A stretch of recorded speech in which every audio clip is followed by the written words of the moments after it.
فاجأ الفنان كريم فهمي جمهوره في بوستر مسلسله الجديد 220 يوم الذي نشرته الشركة المنتجة للعمل من خلال حسابها الخاص في انستجرام، استعدادا لعرضه خلال الأيام المقبلة عبر منصة شاهد. ظهر كريم فهمي في البوستر بإطلالة جديدة وغريبة بالنسبة إليه، حيث ظهر حليق الرأس تماما، وعلقت الشركة على البوستر بالقول: مسلسل 220 يوم يعرض قريبا على منصة شاهد. وعلق عدد كبير من الجمهور على البوستر مؤكدين انتظارهم لمشاهدة المسلسل، وإن ظهور كريم فهمي بهذا اللوك حمسهم وشوقهم لمتابعة العمل. يضم 220 يوم في بطولته كل من صبا مبارك، يوسف رفعت، علي الطيب، عايدة رياض، حنان سليمان، والعمل من إخراج كريم العدل.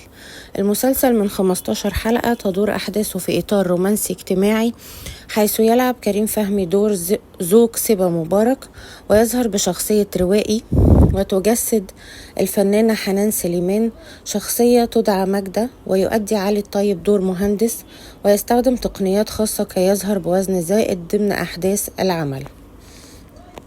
يذكر أن هذا التعاون بين صبا مبارك وكريم فهمي ليس الأول، بحيث تعاونا سابقا في مسلسل حكايات بنات اللي تم عرضه في رمضان، لكنهما لم يظهرا معا في أي مشهد، والمسلسل حقق نجاح كبير وضم عدد كبير من النجوم.